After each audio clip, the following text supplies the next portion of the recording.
Halo, selamat siang sahabat setia Gava Dogom Channel. Kesempatan siang yang lumayan panas ini teman-teman. Saya lagi berada di kebun petani. Kebetulan yang ada di hadapan kita adalah tanaman terong. Ini terongnya terong ungu teman-teman. Saya akan sedikit berbagi yaitu tentang teknik budidaya terong ini teman-teman. Oke, tanaman terong ini dimiliki oleh Mbah Warno namanya teman-teman, dan beliau melakukan budidaya sayuran, tetapi tidak satu jenis saja teman-teman.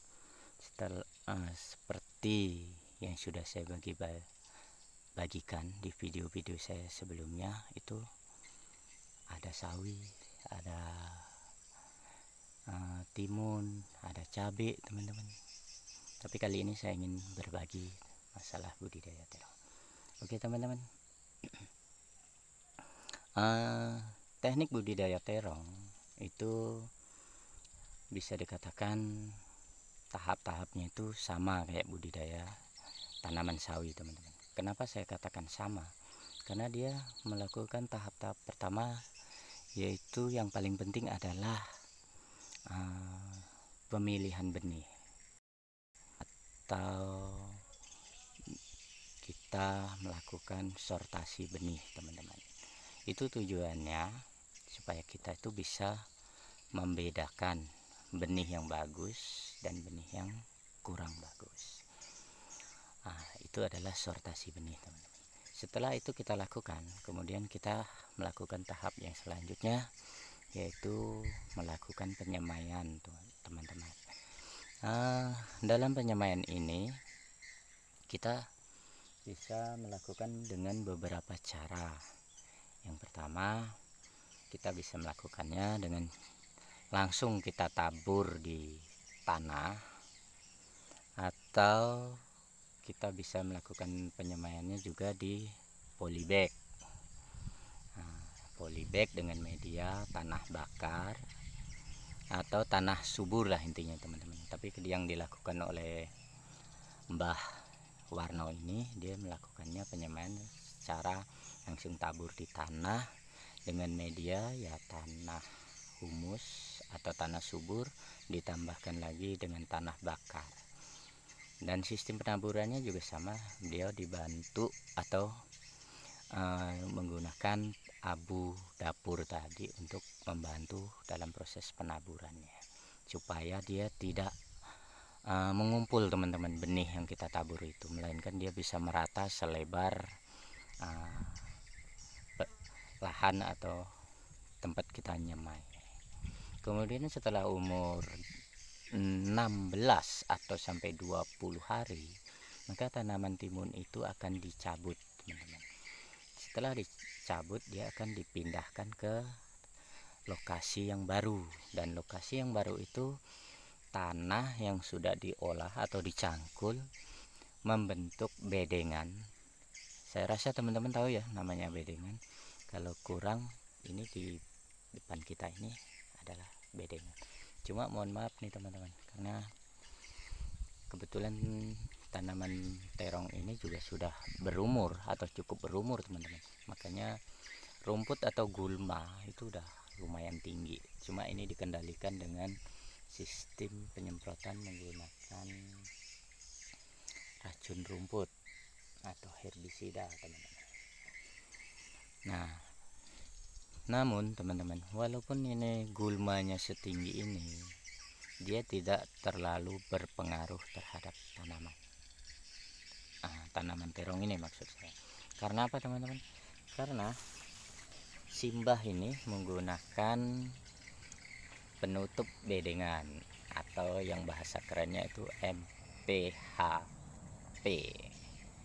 yaitu menggunakan mulsa plastik hitam perak. Dan sistem pemasangannya seperti ini teman-teman. Atau di bawah saya ini cuma ini udah bekas tanaman sawi nih kayaknya teman-teman, cuma udah habis dipanen tuh yang di bawah. Cuma ini kembali lagi ke terong. Nah, kita lihat dari secara dekat ya teman-teman. Nah, ini jadi memakai mulsa. Jadi yang di bedengannya atau di bawah-bawah pohonnya itu tidak ada gulmanya teman-teman, karena tertutup dengan mulsa ini. Mungkin teman-teman bertanya, apa keuntungan dari mulsa? Nah, saya rasa sebagian besar dari teman-teman juga sudah tahu. Mulsa itu fungsinya untuk fungsi yang pertama atau keuntungan pertama menggunakan mulsa itu adalah menjaga kondisi tanah ini tetap lembab teman-teman. Otomatis dengan kondisi tanah yang lembab, maka untuk kadar air yang dibutuhkan tanaman akan terjaga. Dan yang kedua itu teman-teman, dia yang warna perak yang di atas ini, dia itu kan memantulkan cahaya teman-teman. Jadi ketika sinar matahari datang, dia akan mantul atau keluar. Jadi dia akan menekan atau mengurangi tingkat serangan hamanya teman-teman. Jadi kalau misalnya ada hama datang kena pantulan sinar matahari dari mulsa ini, maka dia akan pergi karena dia tidak betah atau tidak kerasan teman. Oke, kembali lagi, itu salah satu keuntungan atau beberapa keuntungan menggunakan mulsa. Kemudian teknik budidayanya juga sama teman-teman.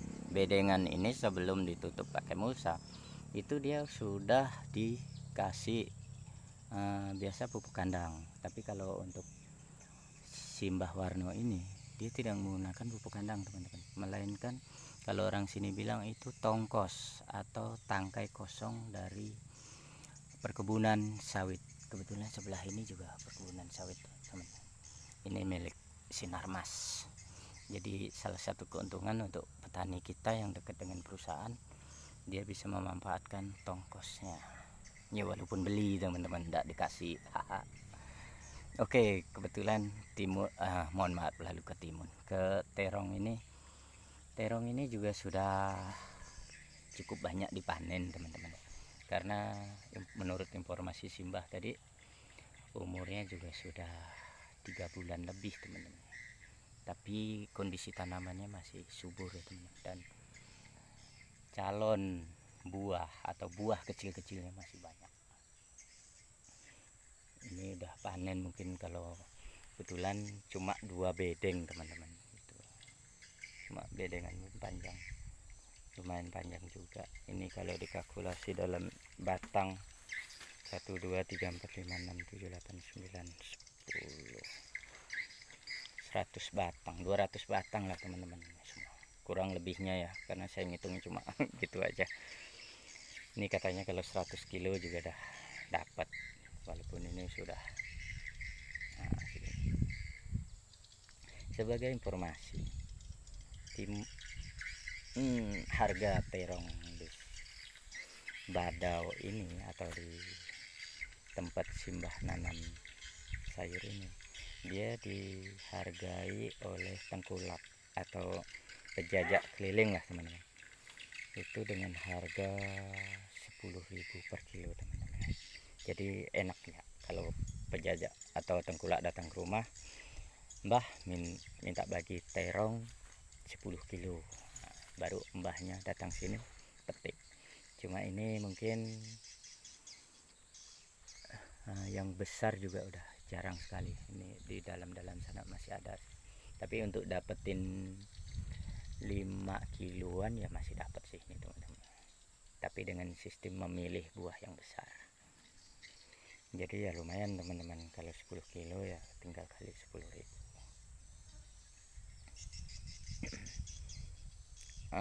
Budidayanya ini juga cukup mudah teman-teman. Terong ini tidak terlalu rewel atau ribet, cuma kalau sudah di atas, atau maksud saya umurnya sudah 3 bulan ke atas, itu memang banyak kita jumpai hama penyakitnya teman-teman. salah satu hama yang menyerang seperti ini teman-teman. Nah, ini adalah buah yang tidak sehat diserang oleh hama, atau itu dia itu semacam lalat, atau bisa dikatakan lalat buah teman-teman. Jadi dia mengisap, mengisap kandungan buah yang ada di pohon ini. Termasuk juga ada hama lain seperti ulat juga kita temuin. Ya seperti itulah teman-teman.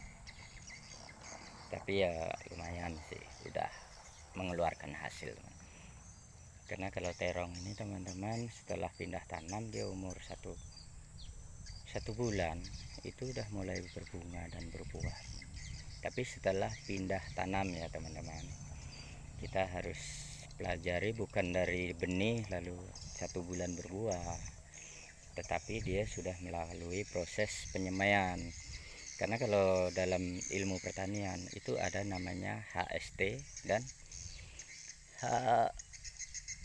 hari lepas, hari setelah semai dan hari setelah tanam. Itu perbedaannya teman-teman. Jadi ini hitungannya 1 bulan, kurang lebihnya 1 bulan setelah tanam dia udah menghasilkan, udah mulai menghasilkan maksud saya. Ya walaupun dengan buah yang masih kecil atau belum maksimal.